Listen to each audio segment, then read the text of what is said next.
seeing a young, headstrong warrior in need of seasoning, a little salt, a little garlic, some thyme, some rosemary. Oh, you ain't ever had trachina until you had my mama's trachina. Oh, it's to die for.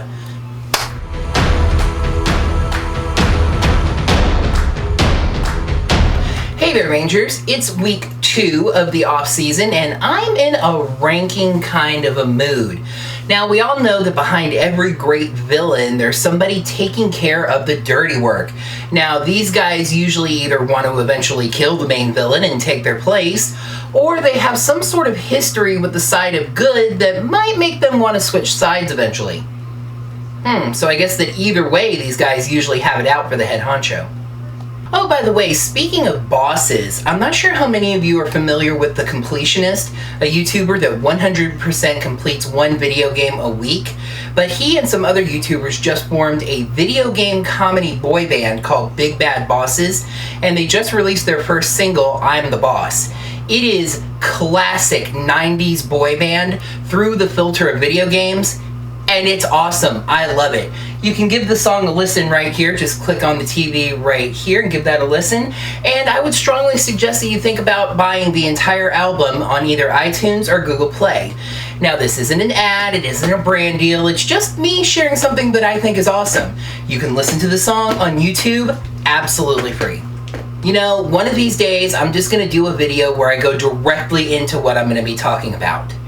Wrestling myself back on topic, it's time for top 10s again, and I could not start anywhere else but the video that has been demanded by you guys the most anytime we're talking about ranking videos. Some of the best characters in Power Rangers are not the main villains, but they're generals and lackeys. It is time to rank the top 10 Power Rangers non-main villains. Now, first I had to define what I meant by non-main villain. Of course, I'm not talking about grunts or monsters of the day. Those are going to get their own videos at some point, sometime. I'm talking about an evil character that was around for at least a decent chunk of the story and had some measure of authority. Then I had to determine how to put together the group that I was then going to rank. Thinking about it, I decided the best method to use was what I call the best of each season method. I went through all of the seasons and picked the best number 2 villain, and then I ranked that group. Now, at the end of this video, I am going to put up a graphic that lists all of the seasons that weren't ranked and the villains that I had selected for each. Alright, all of that being decided, I think we're ready to go, so let's do this. I'm going to start with a couple of honorable mentions. Now, this isn't the they came really close to making the list type. There's really a clearer distinction this time. RPM's Kilobyte was a robotic general with such deliciously evil tendencies. He was misogynistic, specious, really, scheming, and just snotty. He was even vain, with a funny quirk of slicking his hair back. Hair he didn't actually have, it was just a metal piece. Our current number 2 is Fury, and while he's not amazingly distinctive, he does have an interesting sort of a story.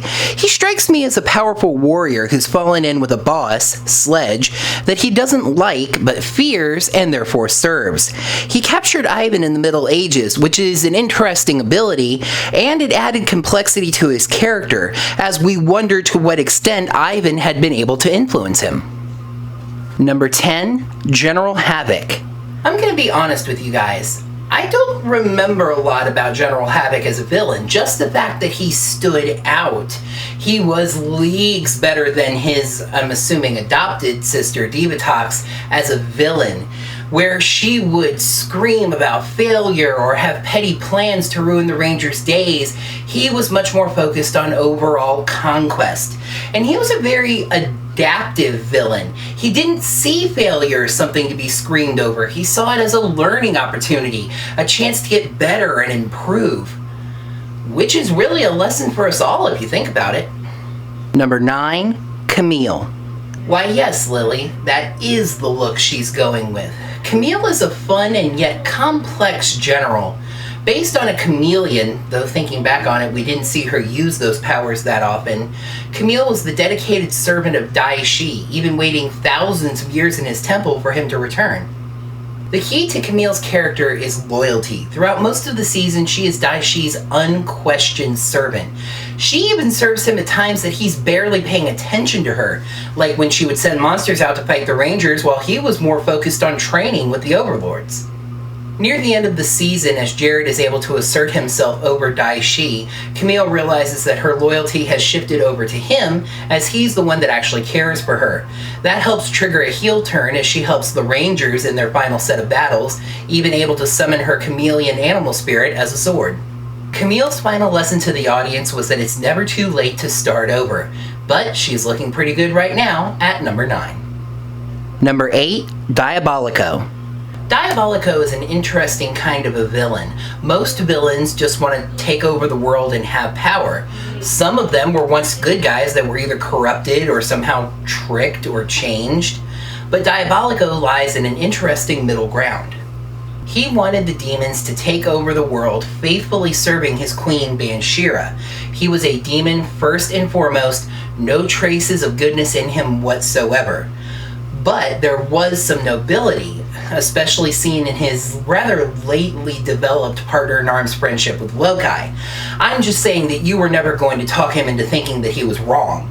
However, when Queen Banshira violated that nobility a number of times, taking away his star power for Olympius, forcing him to destroy Loki, etc., he realized that while he may have hated the Rangers and humanity in general, he just could not stomach letting someone like Banshira rule and help the Rangers defeat her. If he had been strong enough to take over himself, he likely would have. But after being defeated by the Rangers a number of times, he realized that only they had the proper combination of power and nobility to decide the fate of the world. Number 7, Fraks. Another type of villain duality we see a lot in Power Rangers is the calm, stable, intellectual type of villain, or the crazed, insane maniac. And once again, we have a villain that lands square in the middle. Hear Fraks laugh just once, and there is no mistaking that he is absolutely insane. But his genius mind is preserved. This is a spoiler warning for those of you who have not watched Time Force all the way through. But if you haven't finished watching Time Force by now, what exactly is it that you're doing with your life? Fraks was once Dr. Louis Fraks, a human scientist and inventor of robots, creator of the Cyclobots. One rainy night, he found Rancic, already a mutant and poisoned by another mutant, Venomark. He gave Rancic a tonic that will hold off the symptoms of the poisoning as long as he keeps taking it. In thanks for this, Rancic steals all of the tonic and blows up his lab, nearly killing him. In the last minutes of his human life, Dr. Fraks either transfers his consciousness to a robotic body or builds a robotic body around his. That part's kind of unclear. But either way, he becomes the robot general Fraks. Fraks somehow gets into Rancic's army, serving as his main scientific advisor, biding his time until he was ready to attack. Actually, that's one of my few problems with Fraks, the timing of his betrayal. He tells Rancic that he's been waiting a long time for this, but he's stuck in the past. He doesn't have nearly the resources he would have in the year 3000. It just really didn't seem like a great time to make his move and become a third faction. But regardless of that, there is a line between genius and insanity, and standing on that line is Fraks. Number 6, Decker. The enigmatic third faction half Nihilok Tiger Man, brought to life on our screens by one Ricardo Medina, returning to the franchise after having played Cole on Wild Force. I spoke just last week of my admiration of both the character and of Medina's job portraying him. Decker was caught in the classic Faustian bargain, but unknowingly. He died in a house fire, with his new wife Dayu sacrificing her humanity to the Nihilok king Serrator in order to save him. But Serrator pulls an okey-doke, making him half Nihilok, erasing his memories, and cursing his sword Uramasa to make him thirst for the ultimate battle. Decker was a destabilizing element on Samurai, and I say that in a good way. Power Rangers is often very simple, the Rangers versus the bad guys. Clean and easy, us versus them. But Decker was half us and half them, but didn't want to fight for either side, but he does want to fight us, and heck, he'll even fight them to get to us. Also, the rivalry between Jaden and Decker inspired two absolutely fantastic fight scenes, some of the best one-on-one battles this show has ever produced. Number 5, Vrock. Uh-oh. I remember when I made my top 10 villains video, click here to watch that by the way, that a lot of people commented and said that I should have considered Vrock the main villain of Megaforce, since he was the one pulling all the strings. I can't imagine those people will be too happy that he only barely made the top 5. Vrock was incredibly intelligent, always knowing exactly what he needed to do to stay alive and to build power. He never drew too much attention, but he always let you know that he was there and that he was a force to be reckoned with. I don't have him ranked higher because of how he worked into Super Megaforce. He just disappears for most of the season and then randomly pops up when Prince Bakar is killed, pulling out this plan that just comes out of nowhere and just boots the Super off of Megaforce for 2 episodes. It wasn't necessarily a bad plan, but it just came off as less intimidating when Vrock was actually the one in charge. Number 4, Serrator. But wait, you scream, you can't do that. You already used Decker for Samurai. That's just it. I used Decker for Samurai. You see, I was going to pick Serrator over Decker, of course, seeing as he's ranked 2 spots higher, and I decided to go and see what episode of Samurai Serrator was introduced in. What's this? Serrator wasn't actually in Samurai, being introduced early on in Super Samurai. Am I getting away with a technicality here? Kind of, but it does let me place Decker on the list. Don't worry, I weighed out the entire list with both of them on it, and both of them are exactly where they should be. See, Serrator did what Vrock did, but I think even better. It was just freaking genius of him plotting to overthrow Xandred from the start, to take a hit from him and not even flinch, letting Xandred think he was that loyal. He goads Xandred into going into the human world, and then when Xandred needs to recharge from that, he's able to step right up and take action. Serrator's plan was intricate and nearly perfect. His only mistake was over-cursing Uramasa, Decker's sword. It made him thirst too much for battle, not giving him enough hatred for humans that his Nylok Haps should have provided him. Thus, when Serrator gave him the chance to end the human world and elevate the Nylok, Decker instead struck Serrator, ending his plan so that he could have his destined battle with Jaden, but also getting him back for using him in his schemes. Note that Serrator was almost strong enough to just go ahead and take things over anyway, as the Rangers needed the entire Samurai Gigazord to take him down. Number 3, Villamax. Villamax is kind of a tough nut to crack, but that's what I really like about him. Everything about Villamax's character points to him being a good guy. Honor, loyalty, chivalry, even kindness as we see late in his life. It's just that he serves the side of evil. That's who he works for. Trakina, having left the Scorpion Stinger, frustrated over her father's coddling of her, encounters Villamax on the planet Onyx. Seeing a young, headstrong warrior in need of seasoning, he and his squire Kegler train her in fighting and stamina, honing her into a fitting queen for them to serve. But sometimes life bites you on the butt. Deviat's last stand saw him grab Trakina and fall into the cocoon together, merging the two. Trakina gained Deviat's more devious and scheming nature and desire to win at all cost. When Trakina wanted to start destroying Terra Venture's defenseless evacuation shuttles, Villamax could not allow it. However, he also could not fight his queen, letting her turn her rage on him instead. In the end, he sacrificed himself for honor, and as it turned out, just enough time for the Galaxy Rangers to get the Astro Megaship ready to defend the shuttles.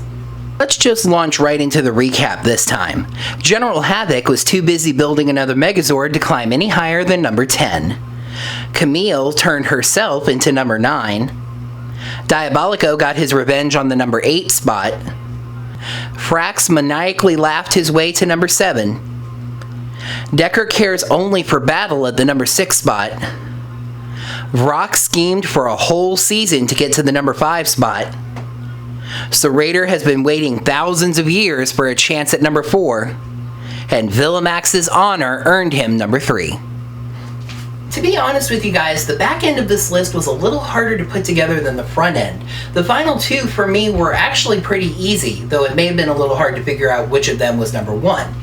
But I did it, so let's go ahead and name that number 1 non-main villain. Kaizoku, the envelope please. Thank you very much. And the number 1 Power Rangers non-main villain is Goldar. All right, ladies and gentlemen, let's have a big round of applause for our winner. And, what is it? Can you clear a second? Okay.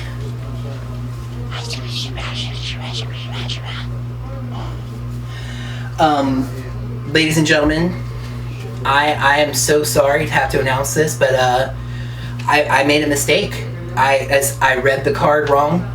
What can I say? I'm sorry. Number 2, Goldar. And another entry on the Sean actually hates Mighty Morphin Power Rangers list, but come on everybody, he is number 2. Goldar is a character that got to grow far beyond his Sentai counterpart. When Lord Zed came in and swept out Rita Repulsa, he could have just chucked everybody out and brought in his own henchmen. But Goldar got to stay around, and I think everybody's glad that he did. Goldar, like many of the characters who were on Mighty Morphin Power Rangers for more than one season, grew and changed over those years. He started as a fiercely loyal henchman to Rita, truly the number 2 of her forces. But when Lord Zed booted Rita out, we got to see an underside to Goldar's character, as he changed loyalties instantly. And perhaps that came from something of an undercurrent of resentment of Rita, because even when she returned, Goldar seemed to be distrusting of her and wondering about her true motives. Season 3 saw Goldar moved more towards bumbling comic relief, but it did reveal that he had something of a good nature underneath all those years of training and service to evil. He did meet his end at Zordon Z-Wave, but he'll always be flying around growling. In here. Number 1. Ecliptor. Yes, Goldar was around for 3 seasons and Ecliptor just 1, but Ecliptor was just the perfect combination of a bad man and a good father. When Darkonda kidnapped Corone from KO-35, he left her on Ecliptor's doorstep, with instructions from the United Alliance of Evil to raise her into an evil female general. Ecliptor taught her everything he knew about fighting the Rangers and being evil, even going as far as to say that the Rangers killed her parents, which obviously wasn't true. Ecliptor never really struggled against the Rangers. He basically walked through them every time they had an encounter. His struggle started when Astronema began remembering who she was, and his loyalty to her as a father began to overwhelm his loyalty to the forces of evil. Even at the end of the season, when he was controlled by cybernetic implants, Ecliptor's rage at Astronema's supposed death would have surely caused him to wipe Andros from the pages of history if Andros had not done what he had to, shattering Zordon's energy tube and turning Ecliptor and every other villain that wasn't human in some way into sparkly dust.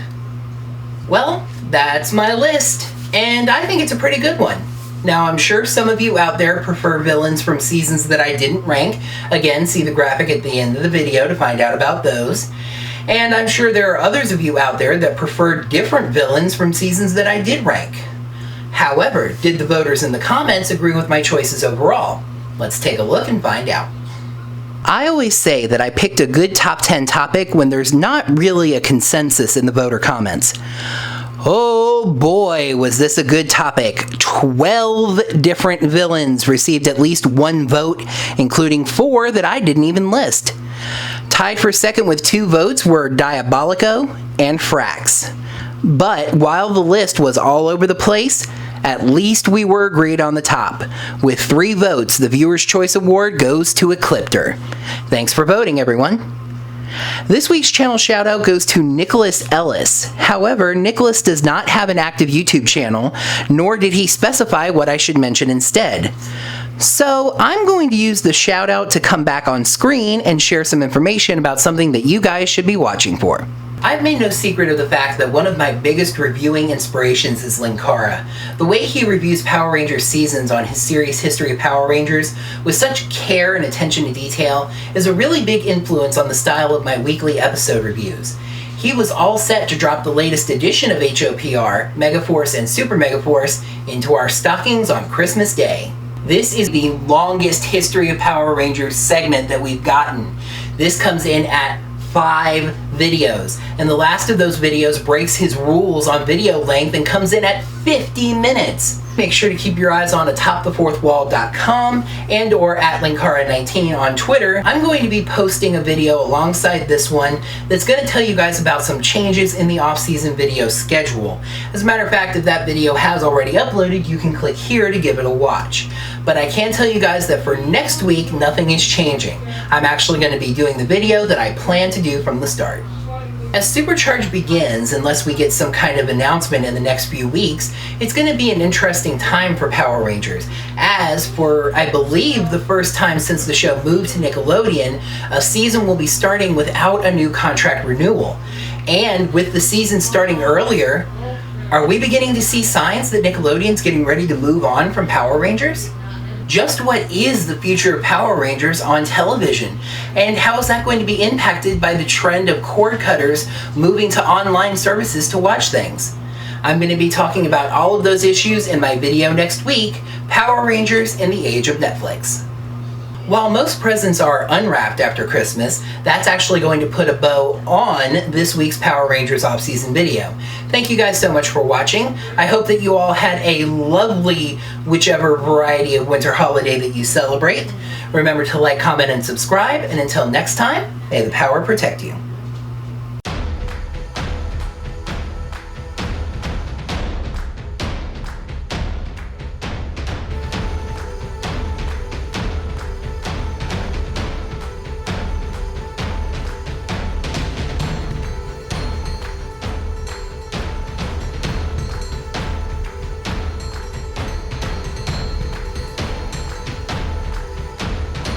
Hey there, Rangers, and welcome to another Power Rangers off-season video. Screwed that up right off the top. Yay! It is time to rank the top 10 Power Rangers. He was misogynistic, specious, really, scheming, and just snotty. He was even vain, with a funny quirk of slicking his hair back. Hair he didn't actually have. It was just a metal piece on top of his head. I'm doing that again. He captured Ivan in the Middle Ages, an interesting ability, and the key to Camille's character is loyalty. Throughout most of the season, Camille was Daishi's unquestioning servant. The key to Camille... However, when Banshira violated that nobility numerous times, taking away his star power for Olympius, that other thing that she did, he realized that while he may have hated the Rangers and humanity in general, he just could not stomach letting someone like Banshira rule. And now the rest of it's gone. Another type of standard villain duality we see a lot in Power Rangers is the calm... the enigmatic third faction, half Nihilok Tiger Man, brought to life on our screens by one Ricardo Medina, returning to the franchise after having played Cole on Wild Force.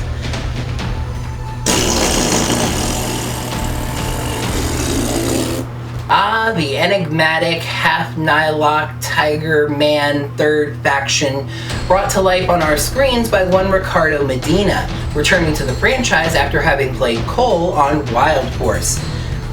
Just looked at the friggin' thing. Trakina, having left the Scorpion Stinger but sometimes life bites you on the butt. Just thought you should know. But sometimes life bites you on the butt. As a matter of fact, if that video has uploaded, you can click here to give that a watch.